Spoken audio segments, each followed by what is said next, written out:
Consumers in the United States are fed up with inflation, and we're saying enough is enough. In fact, we've seen the second biggest drop in consumer sentiment since 1952. That's over a 70-year period. And this is critically important because in the United States, consumer spending represents almost 70% of the entire US economy. So we all need to know what's going on here.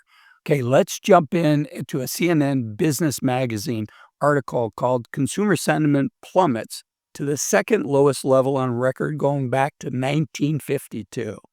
And they say it plummeted 11% this month to a preliminary reading of 50.8, which is the second lowest reading going back to 1952.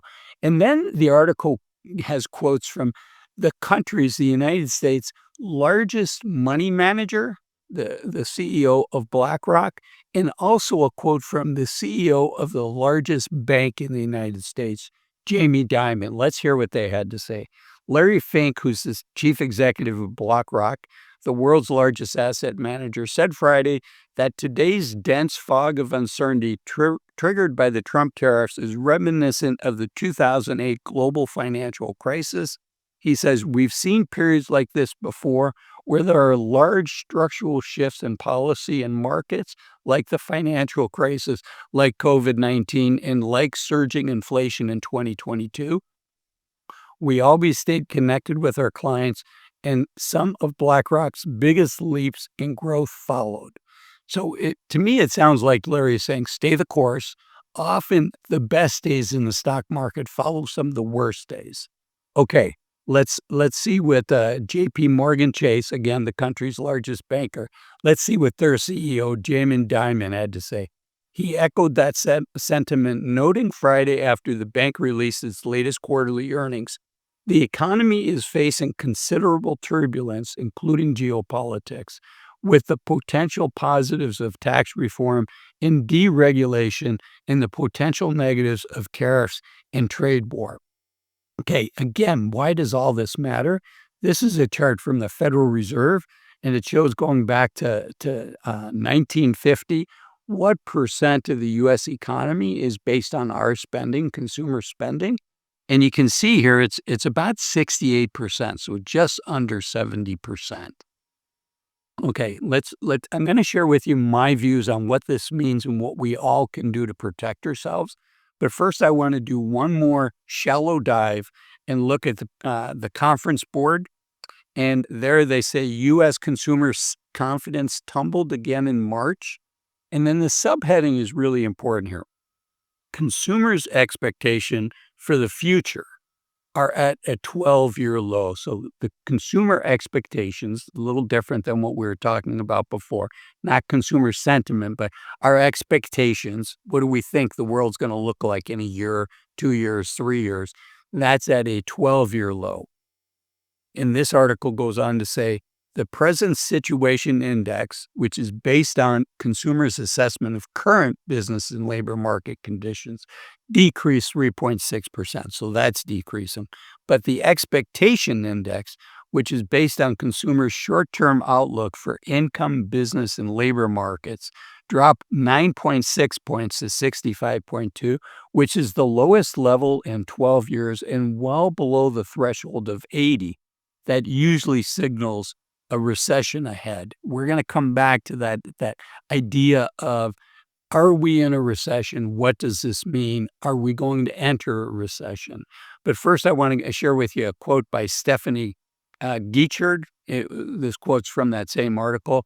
And Stephanie's a senior economist of global indicators at the conference board.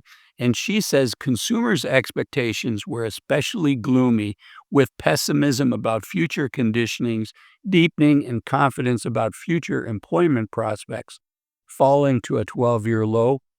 She goes on to say, meanwhile, consumer optimism about future income, which has held up quite strongly in the past few months, largely vanished, suggesting worries about the economy and the labor market have started to spread into consumers' assessments about their own personal situations.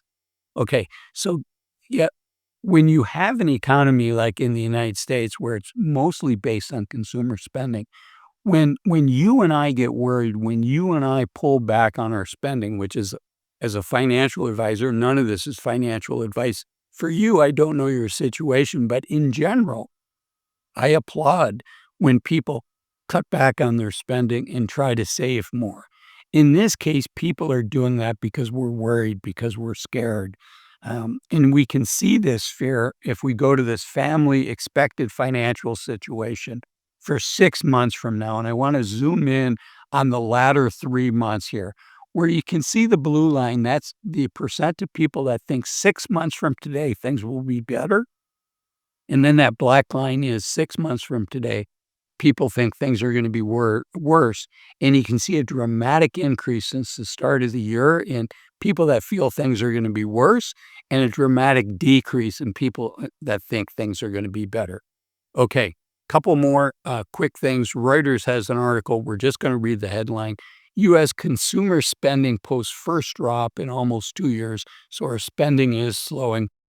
And then McKinsey and Company, which is a really smart group of consultants, they published a report saying, an update on consumer sentiment is growing uncertainty casting a chill on spending plans, is growing casting a concern. In here, they're showing what their expected decreases are for things that are not discretionary, things that are semi-discretionary. They're not required. So household supplies, they're showing neutral. Personal care products are showing as neutral. Fitness and wellness services, people are thinking about cutting back. Vitamins, supplements, things like that, people are cutting back. Vehicles, people are thinking about cutting back. Beauty supplies, people are cutting back. And unfortunately, if there's any kids watching this show, it looks like mom and dad are cutting back on toys as well. And then McKinsey has a quote from a female baby boomer. Overall, I'm spending less simply because prices on basic needs like utility, eggs, food in general, and fresh items have increased. So I'll probably spend a little less on apparel and other things like shoes and maybe less on vacation than what I have in the past. And I think that quote at the end sums it up for many of us. We're cutting back. So what do we do? Well, one is, are we entering a recession? We saw that that consumer data, when it got as negative as where it is now, it usually signals a recession, and we're well below that threshold. So is a recession going to happen? I don't know, and frankly, the people that are sharing their sentiment do not know either.